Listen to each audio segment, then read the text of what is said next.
Isang mapagpalang araw po sa ating lahat. Magandang araw po sa ating Panginoon. Ako nga po pala si John Robbie Medina at ngayong araw po, March 17, 2025, araw ng Lunes, ay samahan po ninyo akong pag-aralan at unawain ng mga salita ng ating Panginoon.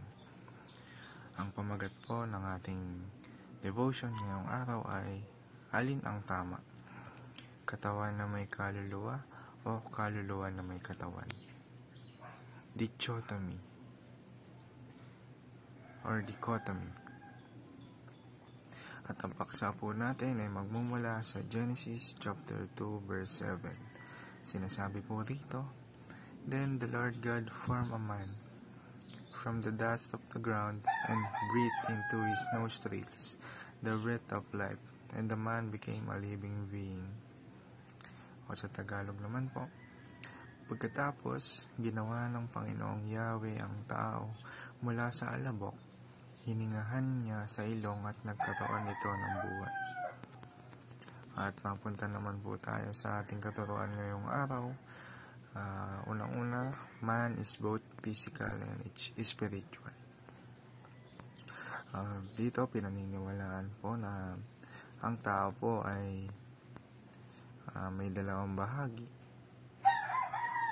which is yung physical natin pangangatawan at ang ating espiritu.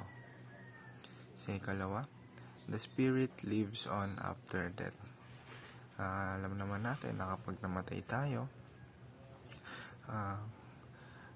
hindi lang doon natatapos lahat.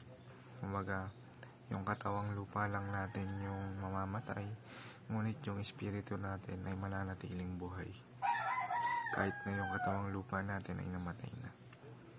At ikatlo at ikahuling katuruan ngayong araw, God cares for both the body and spirit.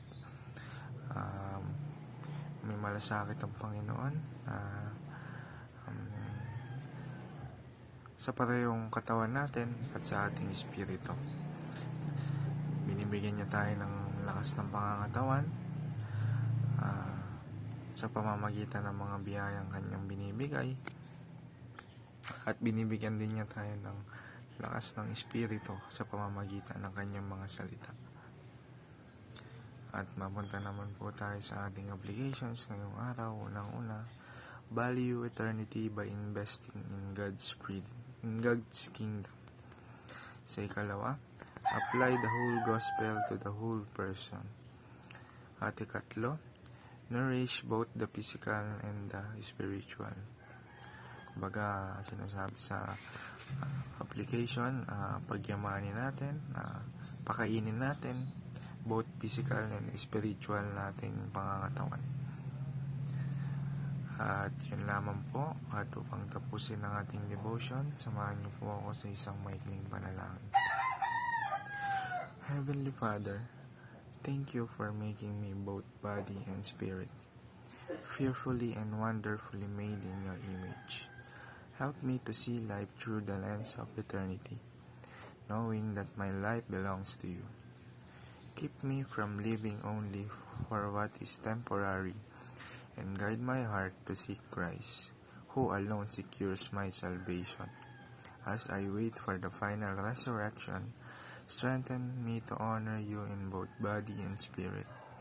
May I walk in wisdom, serve with purpose, and glorify you in all that I do. In Jesus' name I pray. Amen. Yun lamang po. Maraming salamat po sa inyong pakikinig.